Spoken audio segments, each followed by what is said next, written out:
We are live. Welcome, everybody. We're here for another agency hour, Quickly Hire agency hour. We're here with Lindsay Halsey. So come on in, grab a beverage if you're, like me and have a coffee after lunch, if it's after lunch for you, whatever you need. And we'll get started in just a minute. So if you are watching, we are live on YouTube and LinkedIn right now. So if you're watching on YouTube, go ahead and say hi in the comments and let us know you're here. Same thing with LinkedIn. We will see those. And if you have questions, today we're going to be talking about e-commerce, SEO strategy.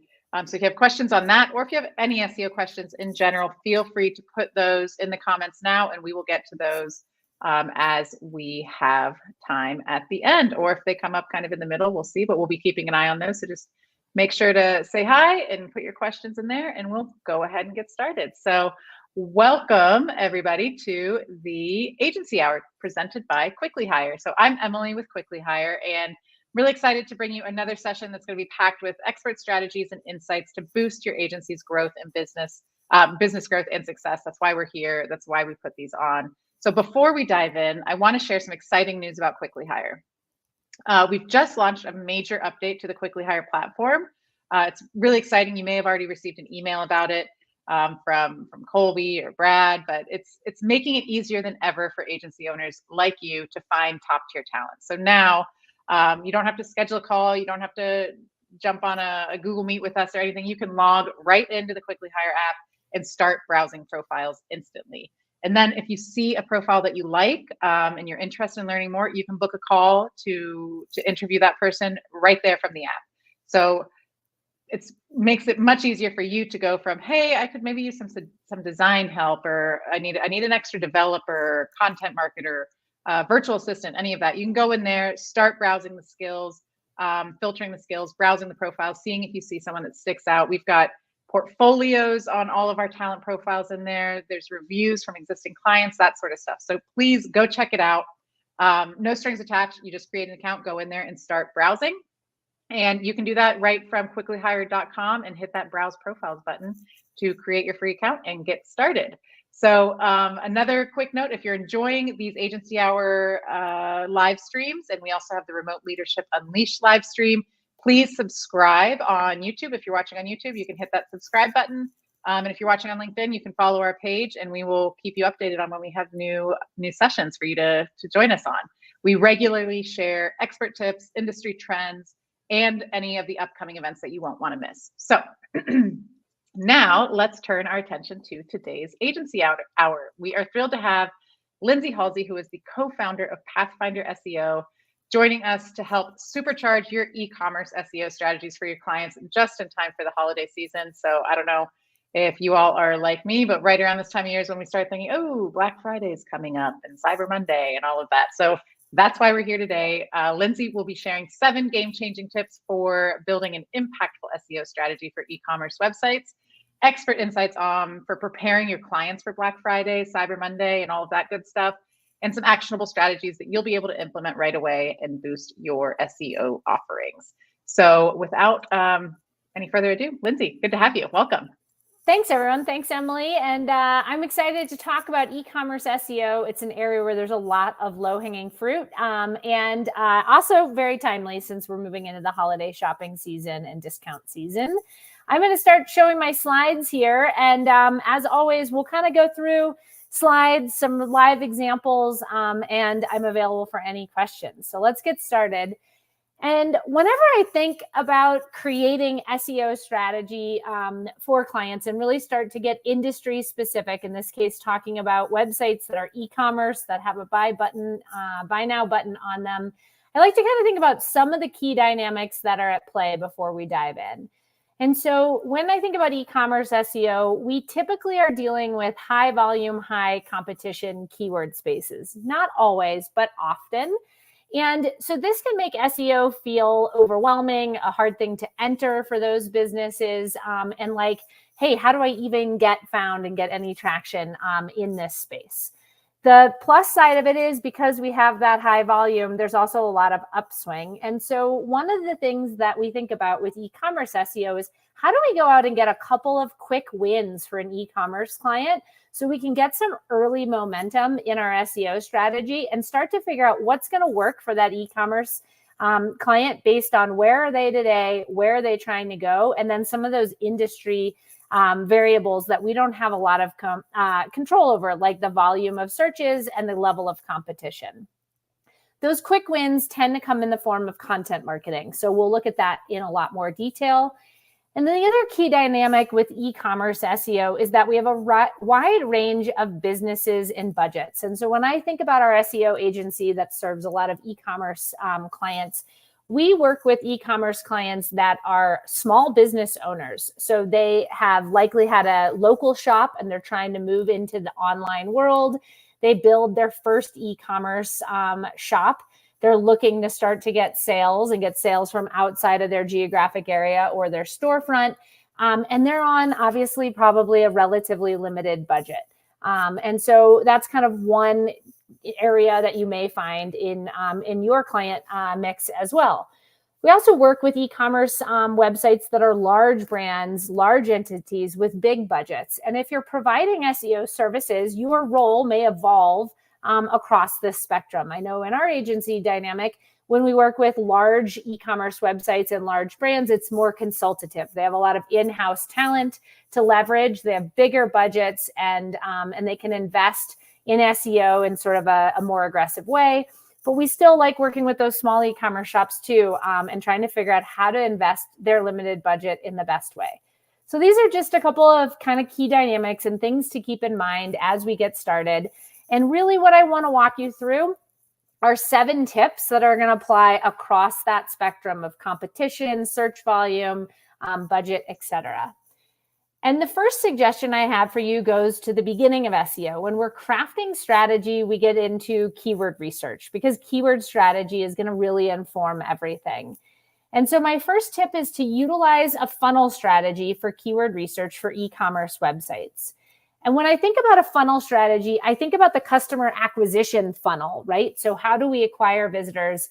And we move people from a position of awareness to consideration to conversion.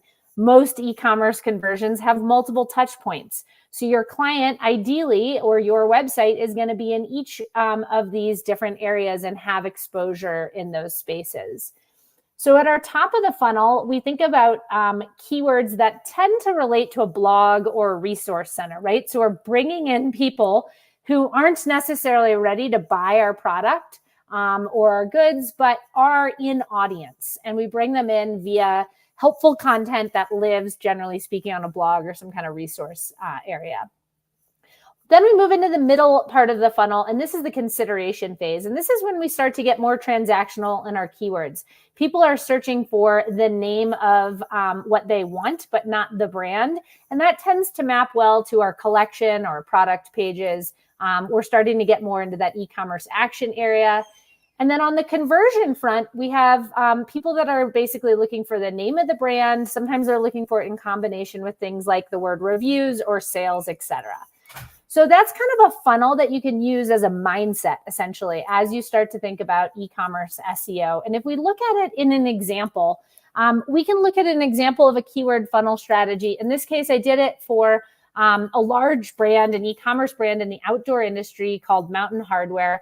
And on the conversion side of things, people search in high volume for the brand Mountain Hardwear sales, Mountain Hardwear reviews, etc. And so those keywords sort of group themselves into the conversion mindset. Then we have consideration keywords, and that's when someone's looking for a product or a product collection, but they're not using the phrase Mountain Hardwear. So they may search for lightweight tent, which is a pretty general keyword, but that would fit into their consideration phase. Or they might get more specific and search for things like 30-degree down sleeping bag or women's lightweight rain pants and things like that. So this tends to map well to collection pages, although there are exceptions. And then we move into the awareness side, and that's where we're getting in front of the right audience, just maybe not when they're in a super transactional mindset. They might be collecting information to make an informed decision, so best tents for camping with a dog. Or they might just be, even higher in the upper audience, like planning a vacation where they're going to need the type of product that this website sells.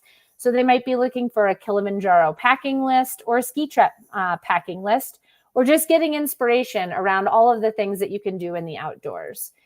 And so when I think about approaching an e-commerce client project, the mindset of breaking their keywords into these phases allows me to get more strategic. It allows me to understand, well, where are they today within these spaces? So I understand today, are they even on the map with Google? I can use rank tracking in a tool like Pathfinder. I can look in Search Console, the Google Search Console, and I can see this data that's going to let me know, like, do they have any inroads in these keyword spaces that we can leverage? And that's going to be really helpful. And then as I craft their strategy and start taking action, I want to see, where am I seeing success? Am I seeing more success helping them generate awareness-based traffic with their blog, or more success when I invest in that consideration space? For most businesses and brands, they're going to already own the conversion space, but there could be a little low-hanging fruit here if they haven't created a page for like sales or reviews, or like for us, we're a software company, so people search for the name of our company plus the word like coupon code and things like that. Have they owned those spaces, created really great content and great user experience there? There could be some low-hanging fruit. So that's my first kind of mindset tip, is to organize your thinking around their e-commerce SEO traffic into these phases. And this is going to make really easy business sense when you're talking to marketers and the business owner, et cetera, because this makes logical sense and maps to all of the other ways they think about acquiring new customers and making sales. My second tip is that content is the name of the game 99 times out of 100 in the e-commerce SEO space. E-commerce websites spend a tremendous amount of time on design, product imagery, creating great product pages. Very few e-commerce websites do a great job with content marketing. And so depending on your client's industry, there is likely some really great low-hanging fruit here. And so I want to start with a couple of the areas where we tend to see that low-hanging fruit. The first are what I'll call category or collection page content optimization opportunities. So if you go to a website and you start to look at category or collection pages, more often than not, you're going to find a header and then products and some kind of filtering. And that's about it. Maybe on a well-optimized site, you'll have a custom page title and meta description, a couple of those SEO settings. But generally speaking, you don't find introductory copy, you don't find FAQs, and you don't find things like testimonials on those pages. And this is really low-hanging fruit. So I want to skip over to a couple of live examples. And this is not by any means a super engaging visual e-commerce website, but it is one of those examples of a client that came to us years ago. We don't actively work with them now, but they came to us and said, we have a super limited budget for SEO. We just launched our first e-commerce site. We were a brick and mortar type business. We're going online. How can you help? And we said, well, in a first phase of work, let's go in and just simply say you have 7 or 8 collection or category pages. Let's go through on each one of these and add in an introductory paragraph as just step 1. And then down below, let's add in some FAQs. And let's see what kind of a lift that gives us since you're in a budget constraint mindset. So we went through and did that work for each of these pages. And it turns out they started ranking reasonably well in some competitive, but also specific keyword spaces. So you can see we went after things like wholesale stainless steel tumblers, and that this approach worked really well in that space and allowed them to play. In another example, we look at another kind of outdoor industry website. We see essentially this site, and they have the same situation. They have a lot of these collection pages. And we can go into these collection pages and add just something as simple as this introductory text here and influence that mid-funnel keyword space in a positive way. So that tends to be an area of opportunity for e-commerce sites. The other is in the creation of resources. So resources are sort of like a blog, but they might be a little evergreen and follow slightly different formats. And so here's an example of a men's shirt or men's kind of formal wear website. And they created a website or a web page on how to create a bow tie. It has videos and visuals and written content, etc. And it ranks really well for how to tie a bow tie. And then you can see in really small print, shop bow ties. I'd probably make that a little bigger if it was my guide. But essentially, sometimes creating guides or static resources like this can be a great inroads to that upper funnel keyword space. And then we get into the concept of blogging, which again meets into this upper funnel or kind of building awareness keyword space. And blogging tends to be an underutilized exercise for a lot of e-commerce brands. And in this case, we can follow a lot of our best practices that we've talked about in SEO in terms of topic generation and what makes a great blog post. And we can do that, but with this lens of how do we get in front of the right audience just when they're a step or two ahead of trying to purchase our clients' products. And so in here, you can see this Kilimanjaro gear climbing list is going to be something that helps to bring that kind of traffic in. And then with the list, you could link over thoughtfully to the applicable products that you're kind of referring to. So there's an interlinking strategy coming out of a blog post and over into that space.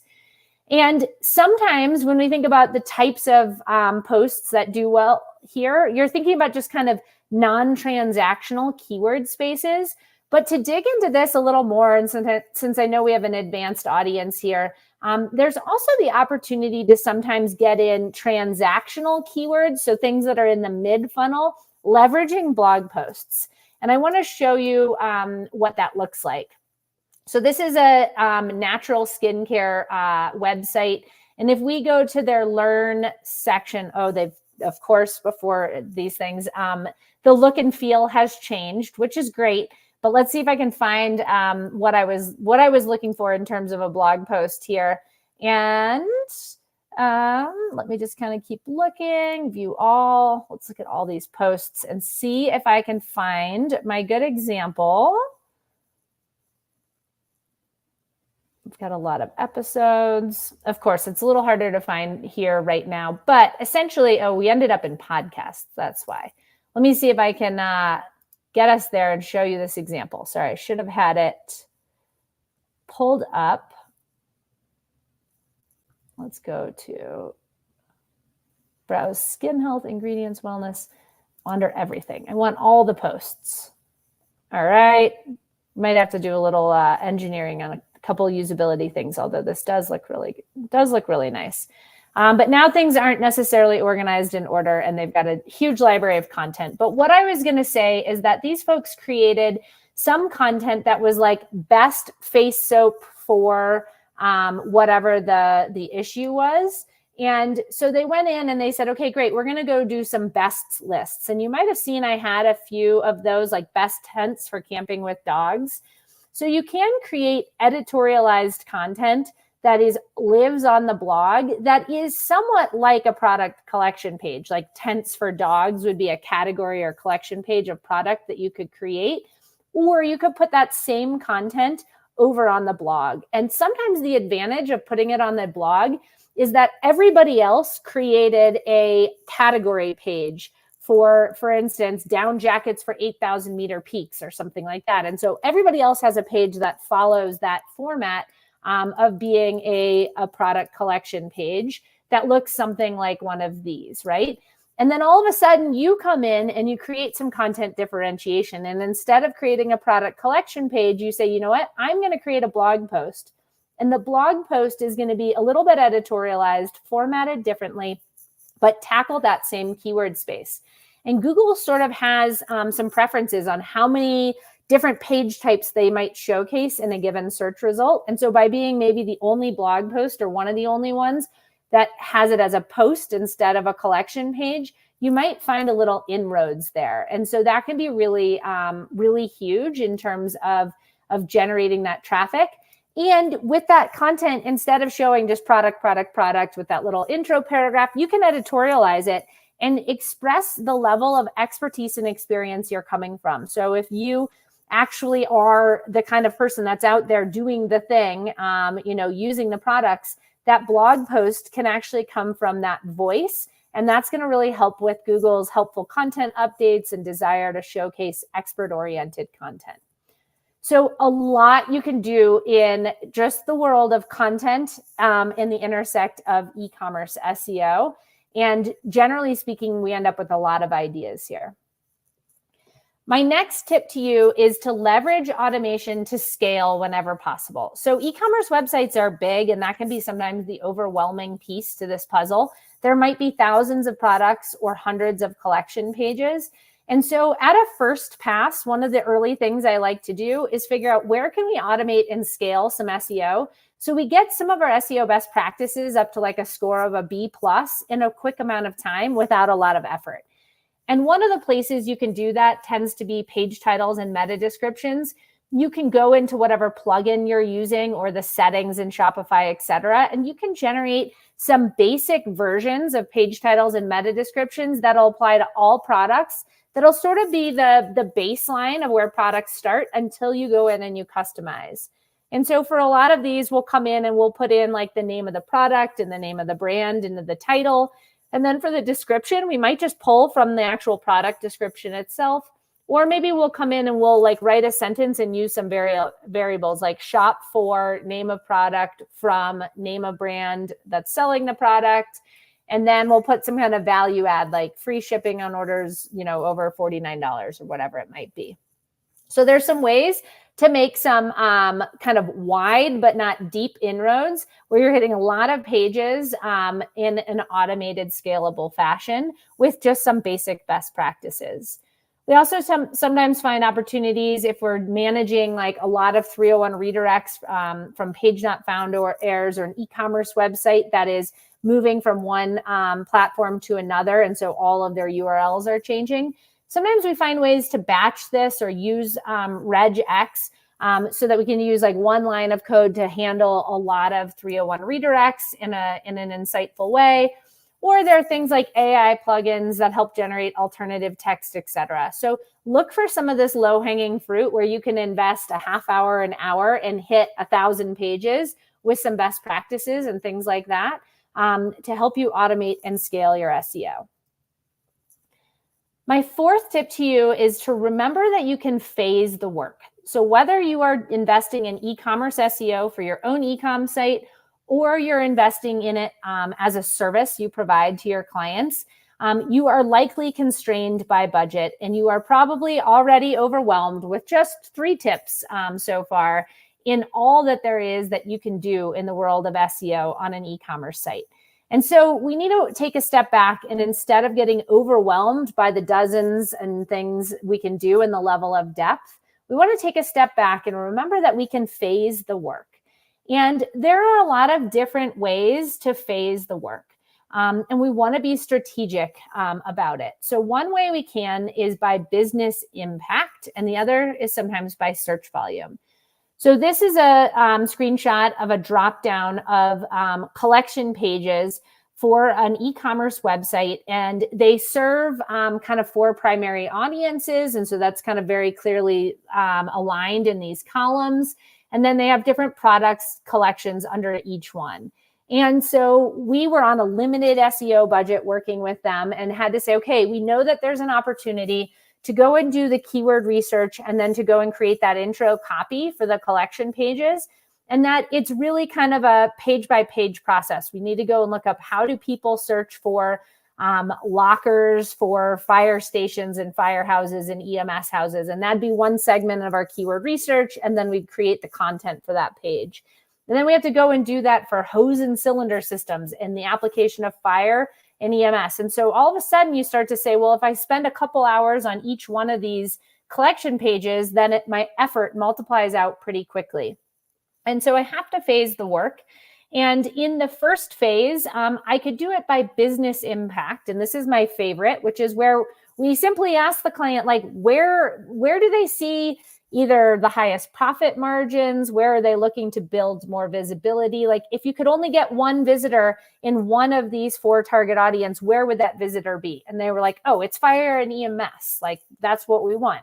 So it made sense for us to phase our work by business impact. So we went deep into the fire and EMS category and hit all of those pages before we started to move into the athletic and public work and tactical pages. So that worked well for that client. For other clients, we've gone wide instead of deep. So we've gone across and hit their top level collection pages for the pages like all fire and EMS or all athletic, all public works. And then later we've gone deep. So we've kind of gone across in phase 1 and then started to work our way down in phases 2 and 3. The other way we can do it is by search volume. We can identify where there is more search opportunity and say, okay, it makes sense that there are more people searching in the fire and EMS space than, say, the public works space. So we're going to focus our attention there. Or there's more search volume for specific, product categories like the lockers in these areas. So we're going to go and focus there. So there's just a lot you can do in all of this, whereby you can get strategic and phase the work you're doing so that you stay in budget with whatever the client's budget will allow, and that you have impact while you're not necessarily ruining your profitability. Or if you're just feeling overwhelmed, like this is great, but I don't have time. I don't have 20 hours. So when I have 20 hours to do this, I'll do this on my website. I'd say, wait, let's just time box this. Let's go invest 3 hours into creating this intro copy and getting it implemented, and then set it aside for a couple months or whatever it takes. That works just fine too. It's just an inroads so that you don't get overwhelmed with the level of opportunity and depth that e-commerce sites sometimes require. Tip number 5 is to test different strategies for impact. And this was learned through the school of hard knocks. And that is that in working with e-commerce sites over the years, sometimes we took an approach of identifying what we thought was going to be the most impactful, in this case, often content strategy, and then going sort of all in on that. So we'd say, okay, let's go work on that collection page optimization and go all in on that. Or let's go in and write new blog posts and go all in on that. And we would do that for 6 months, 8 months, and then realize we weren't getting traction. Maybe the keyword space was just simply too competitive. And so we were playing in a space that was going to take years of effort before we saw a return. So we sort of missed this quick win by going all in one area that ended up being a bigger uphill battle. And so our new approach to all of this, and what we tend to recommend for e-commerce sites and beyond, is that as you are building your e-commerce SEO strategy and you're looking at heads up at all of your opportunities, identify kind of 3 areas of opportunity, then implement that strategy 3 times per opportunity and measure the impact before investing fully. So let's give that an example. In the e-commerce space, maybe one of your areas of opportunity is to create content for collection pages. So you're going to do intro copy on collection pages. Maybe your second area of opportunity is to create some SEO focused blog posts. And what I mean by that is we've worked with some SEO brands. They create a lot of blog posts that are sort of inspirational and fun. They do great on social media. They do great in email marketing. But they're sort of storytelling, like while someone was in the field using this backpack, what was their experience, camping or whatever. What I taught, the strategy you might be recommending is that we create some blog posts that are really designed to meet people when they search on Google with something like packing list for Kilimanjaro or, best tents for families or something like that. So maybe that's one of our strategies that we want to try out. We're going to do 3 of those. So 3 new blog posts. And then we maybe identify another strategy that we want to deploy, like revising past content is usually a great one, basically going into some old blog posts and updating it. So we have 3 different concepts and we're going to do 3 iterations of each. And then we're going to take a step back and see where did we get more traction. We can measure that traction in the Google Search Console and Google Analytics. We can look at rank tracking in Pathfinder and different rank tracking softwares. But basically, we can try to get a before and an after to understand, hey, where is 1 hour of our content marketing time best used in terms of impact? And then we know, hey, in the next 30-day or next 90-day cycle or next 120, whatever it's going to be, whatever kind of cadence you're working with in the client, we'll know where we should double down that effort. And then we can go out and rinse and repeat that. So that's the kind of thing we've done for a brand like Big Agnes, where we went in and said, okay, we're going to go and identify 5 collection pages, and we're going to go in and create this content, and then we're going to walk away, and we're going to also go and create these blog posts. We're also going to go do and try this other thing. Then we're going to come back and see where our time was best spent. And then in this case, it's more of a consultative arrangement, but we're going to come in and tell you, okay, here are the next 10 pages or the next 20 pages that we think we should go deploy this on because this really worked. Or, hey, guess what? You know what? This is so competitive and such a transactional keyword space that it's going to take years to get traffic from this space. Let's go, and we had some quick wins in the blog. Let's go and continue to capitalize on that.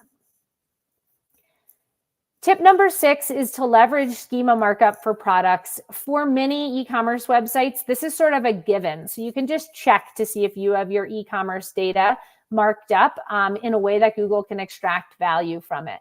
So when we talk about schema markup, what we're talking about is how Google extracts. This is the name of the product. This is the price. These are the reviews.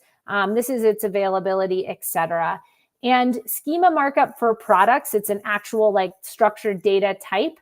I call it often kind of automagic via your content management system. So if you're in WooCommerce or if you're in Shopify, etc., it's likely to be already something that's pulling into your pages. And you can validate it in a couple ways. One is you can go to this rich results test, and you can drop in the URL of a product page and see what kind of Google data or what data Google can extract, and see if you're getting some green check marks. It's generally okay if you have some, you can see a tiny orange dot that says one non-critical issue. It's generally okay if that's the case, but we want to make sure the big stuff is getting marked up properly, because this is how Google can better market your products in the search engine results, so that the information about product availability, price, etc., pulls right into the Google search results for you. So that's a tip that you may have already accomplished without doing anything. And then the last tip is that link building still matters. So we have talked about this world of content marketing, a little bit about kind of more the technical SEO things and how to scale, the best practices there a touch. We've really focused on the website, but the website doesn't exist in a vacuum. And what Google really is trying to assess is the level of expertise, authority, and trust behind the website and behind the brand. And some, if not a lot, of that comes from backlinks that point from other websites into your site or your client's sites. And in the realm of playing in sort of the big brand e-commerce space, you may find that your client's backlink network is an authority and trust. Their domain authority is already really strong. And it's really strong because they've been around for a long time. They engage in other marketing channels and other initiatives like PR, where they're just naturally picking up backlinks. Or maybe they do a lot of affiliate marketing or have a lot of influencers who are out there talking about their brand online. And so they've built strong authority and trust over the years. And that allows them to be in a position where as soon as they dial in the content piece, they're going to really soar. On the other hand, when you're working with newer e-commerce websites that have low domain authority and trust, and you can quickly get an actual measurement of this. If we go and look for something like this backlink checker, we can go and do a quick measurement of how many backlinks do you have and does your domain have any authority. For those e-commerce brands, it gets even trickier because they need to be moving in parallel on all this content stuff, but they also need to be investing in trying to pick up some backlinks to strengthen that domain. And so they're looking to get out there in the real world. And a lot of those types of e-commerce sites can do really well by looking at where do they engage in the real world that they could leverage for backlinks. So for example, I've worked with somebody that sells at a lot of farmers markets and is just trying to get their e-commerce shop live. And so it turns out all the farmers markets where she goes, on Friday, Saturday, Sundays, etc., they all have websites. And so we can get her showcased as kind of a featured vendor on those websites. But we actually have to go out and be purposeful about that. Make sure they have a website, ask for the backlink, etc. The other thing is that a lot of e-commerce businesses that are just getting started, they've got a great story to tell. So maybe they could get out there on podcasts where other people that are in similar spaces go and tell their story about what's going well, where they're running into challenges, and how they overcame those challenges. Maybe they can get featured in some local news as kind of a new and emerging business and things like that. Maybe they could still join a chamber of commerce, etc. There are low-hanging fruit ways of building authority and trust. And what we don't want to do for a client is invest in all of this great kind of on-site SEO and content marketing initiatives on that brand new e-commerce website and kind of fail to remember that Google is also looking for us to be moving in parallel on building authority and trust. So that was a lot of tips, kind of all thrown at you in about 30 minutes. And so this is sort of the quick recap on 7 tips for e-commerce SEO. And it all starts with strategy. So we want to utilize a funnel strategy for keyword research that really maps well to the business. And then that your time is most likely best spent in the content sphere. And content is, if there is any low-hanging fruit, the space you'll find it. Then we want to look for ways to leverage automation to scale when possible, particularly in on-page SEO. We want to be strategic about how we phase the work and approach the project, whether it's our own business or our client's business, because we can't do everything all at once. We want to remember to test some different strategies for impact. So to think about all of the different options that are out there, identify the 3 things that we think will be most impactful, do it 3 times each, and then see and be sort of experimental and also respond to that data and those insights. We want to see if we're getting schema markup to pull through in our products via our content management system. And then we want to make sure we don't neglect this area of offsite SEO, that we remember that backlinks and domain authority and things like that still matter in the e-commerce space, just like they do for all SEO clients. And so that helps you to kind of just frame the big picture of e-commerce SEO. And if you are like me, and it sounds like Emily is too, you're saying, okay, it's October 17th, the holidays are coming. And so now I need to think about some ways to get some traction in the e-commerce space in the high demand period of November and December. And are there any like really quick wins here? And so, there's a little bit of a balance and a reality check to be, put into play here. And that is to say that SEO is a long-term marketing initiative. And every year our agency gets calls, usually around like November 10th, of e-commerce websites that want help for their SEO, push in relationship to Black Friday and Cyber Monday. And I would say at that point, it's pretty much too late, right? So what we do on November 10th or 15th isn't going to have a tremendous amount of impact on our SEO by the time when the demand comes.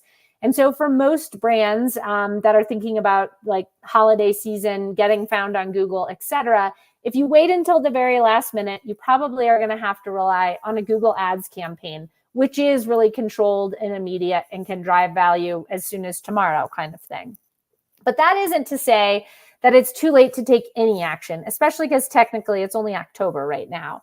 And so the first thing that I would do is to go back into the content side of the game and figure out for a given client, what would be one content play that we could put into practice as we think about the holidays and search volume.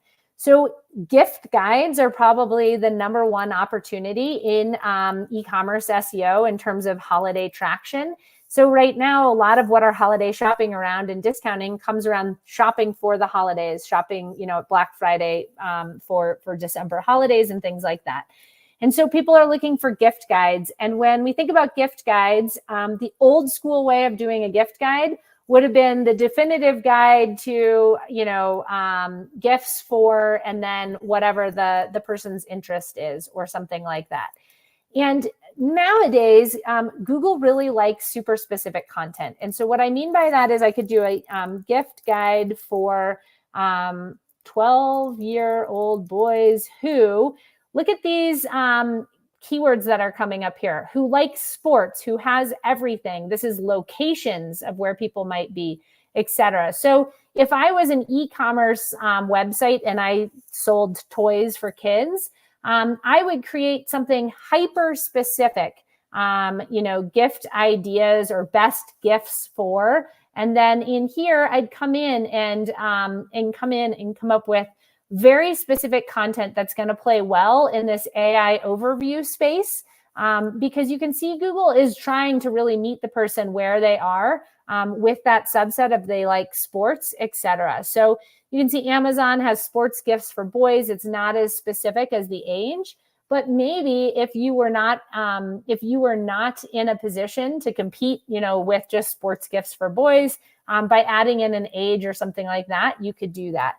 The other thing I would say is that, remember, in this case, you are generally speaking competing against Amazon, big toy companies, etc. And then all of a sudden in this search result, you see this kind of outlier, and I haven't been to the site, but wickeduncle.com or something. So pretty high up in a competitive keyword space. Here is this person ranking really well, and it's not even a perfect match to my intent. I said 12-year-old boy, but maybe there's not a lot of content out there that's that specific. But this website that is coming from the Wicked Uncle, website in here is doing really well. And you can see that this content is a blog post that's playing really well in that space. And I bet if this blog post was updated to be in the first person and really express to me who is this Wicked Uncle that's behind this website and showcase the who behind the content, they would do really well. So my biggest tip for you in sort of holiday SEO, getting ready, is to think about creating very specific content that is clear about what is the audience you're serving and what are their interests, and then to add in or layer into that the who behind the content. So why should we trust this website? Because some of the trust that comes into a website, it comes externally from Google Maps reviews, product reviews, the domain authority, etc. But some of it also comes from just the voice of who it's coming from. So if you wrote a blog post and it was, I have a 10-year-old, boy who loves sports.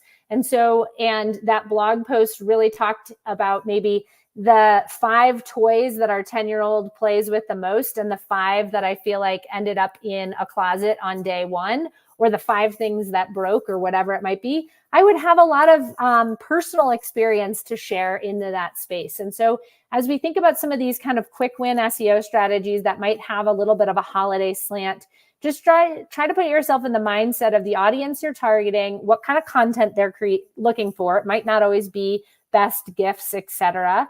And then try to create really hyper-specific versions of that content. And that's your best win opportunity if you're trying to get traction in mid-November and you're getting started with something in October. So there's kind of a tip for you there. Emily, do we want to open things up here to questions? I'm happy to showcase more examples along the way too. Yeah, awesome. Thank you so much, Lindsay. I'm going to pull the screen down for now. Really great tips. I was listening. I was actually going into Ahrefs and checking our backlinks because it had been a while since I had done that. And it got me thinking about the backlinks. I know that's always the work-intensive part of SEO, right? A lot of it's work-intensive, but backlinks especially involve collaboration with other brands, that sort of thing. I think Black Friday is really an exceptional opportunity to work on those backlinks. Just thinking about past Black Fridays that we have had where you work with those brands that you have partnerships with, that you work with in the past, and say, hey, we're going to put a roundup blog together.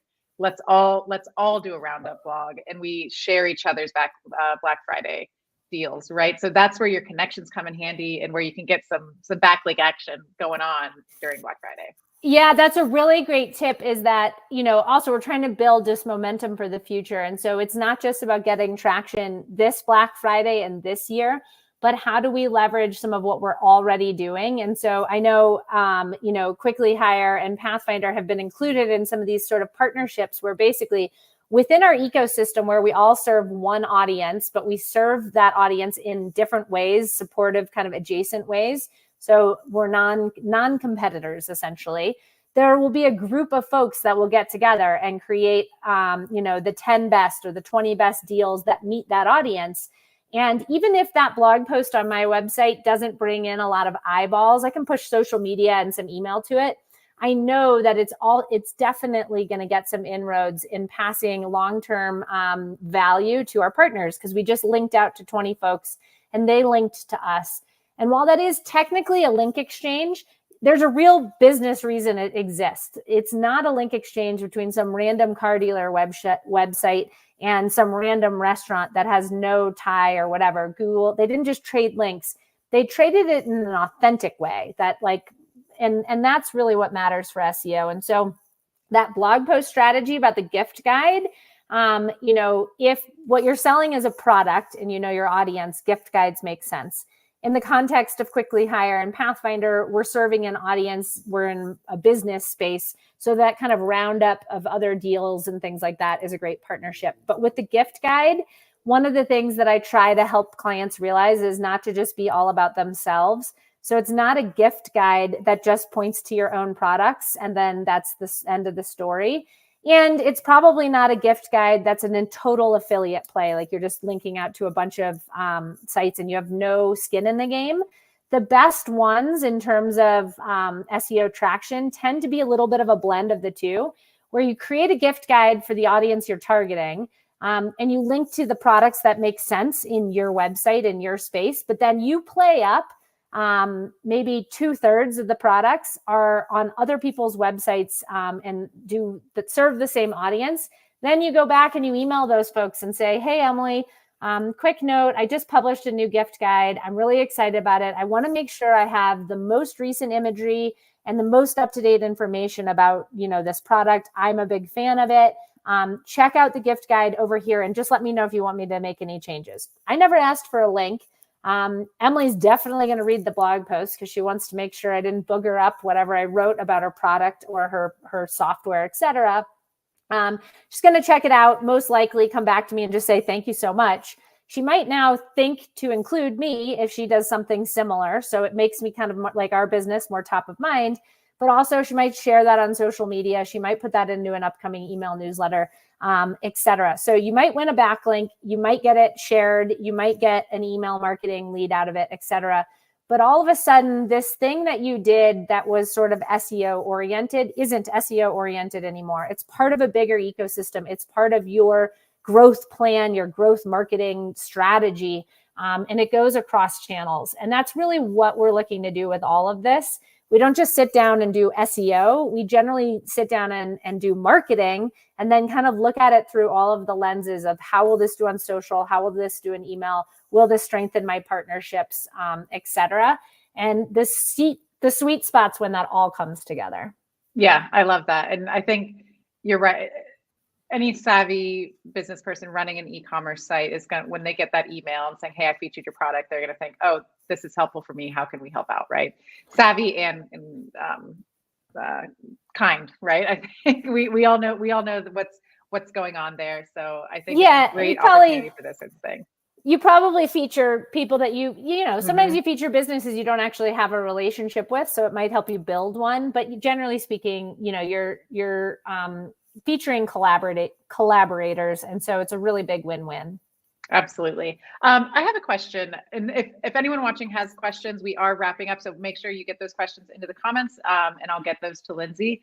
But I'm curious, Lindsay, have you ever experienced or had a client that wants to get in on all the Black Friday marketing and all of that, but doesn't want to run discounts?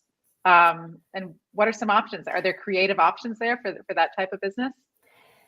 Yeah, so that is a tough one. And that's a big topic we're talking about right now is what's our Black Friday discount going to be? And, will we do what we did last year, et cetera. And so there are businesses out there that they're like, we don't offer discounts. We don't offer sales. It's just the product is the price. And so, you have to determine with those businesses, is there any other value add other than a discount that you could add into the mix? So I know one year we didn't add a discount into a sale. We gave you more of something that's included in the product. So we said, you get a bonus coaching call.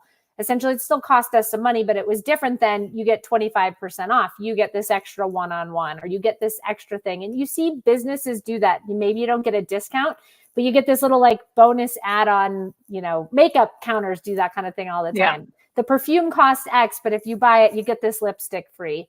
So you have to decide, is there like any reason a person should, is there anything else other than 10% off that we can feature or talk about? Because without it, it's a little bit challenging to like play with any kind of sense of immediacy, in my opinion.